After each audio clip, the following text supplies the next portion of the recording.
ഇസ്രായേലിനെ സംബന്ധിച്ചിടത്തോളം അവർ നേരിടുന്ന ഏറ്റവും പ്രധാനപ്പെട്ട വെല്ലുവിളി എന്ന് പറയുന്നത് തടവുകാരാണ്.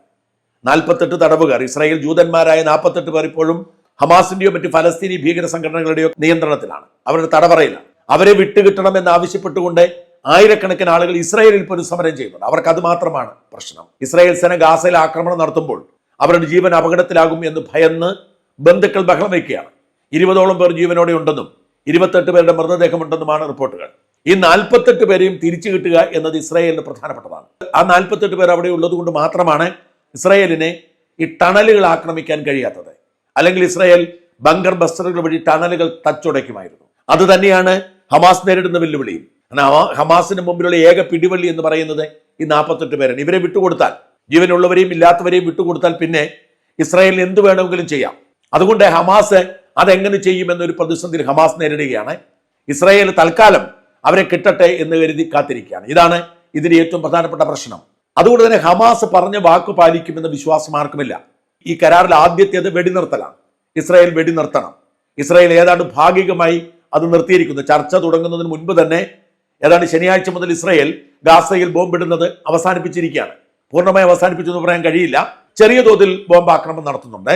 ഒരു അഗ്രസീവ് ആയിട്ടുള്ള ബോംബാക്രമണമില്ല, പ്രതിരോധം എന്നാണ് പറയുന്നത്. ഗാസ സിറ്റിയിൽ നിന്ന് പതിയെ പിന്മാറ്റം ആരംഭിച്ചിട്ടുണ്ട്. അത് ചർച്ചയായിട്ടില്ല, ധാരണയായിട്ടില്ല നോക്കണം. ഇന്നലെയും 20-25 പേർ കൊല്ലപ്പെട്ടു. പക്ഷേ ഇസ്രായേൽ ഏതാണ്ട് പിന്മാറി തുടങ്ങിയിരിക്കുന്നു.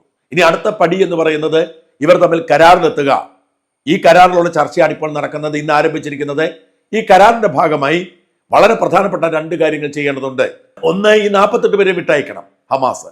2, പകരം 250 ജീവപര്യന്തം തടവുകാരെയും 2023 ഒക്ടോബർ 7 ശേഷം ഇസ്രായേൽ പിടിച്ച ഏതാണ്ട് 1700 തടവുകാരെയും തിരിച്ചു കൊടുക്കണം. അതിന് ഇസ്രായേൽ തയ്യാറാണ്. ഇപ്പൊ എതിർക്കുന്നുണ്ടെങ്കിലും ഇസ്രായേൽ വഴങ്ങിയേക്കുമെന്ന് തന്നെയാണ് റിപ്പോർട്ടുകൾ. എന്നാൽ ഈ 48 പേരെയും അവർ വിട്ടയച്ചു കഴിഞ്ഞാൽ അടുത്ത സ്റ്റെപ്പ്, 2ാം ഫേസ് എന്ന് പറയുന്നത് ഇസ്രായേൽ സേനയുടെ പിന്മാറ്റമാണ്. ഗാസയിൽ നിന്നുള്ള പിന്മാറ്റം. ഇക്കഴിഞ്ഞ ഓഗസ്റ്റിൽ എവിടെയായിരുന്നു നിലയുറപ്പിച്ചിരുന്ന അവിടേക്ക് പിന്മാറണം. ഇപ്പോൾ ഏതാണ്ട് ഗാസയുടെ 70% ഇസ്രായേൽ സേനയുടെ നിയന്ത്രണത്തിലാണ്. അവരൊന്ന് പിന്മാറണം.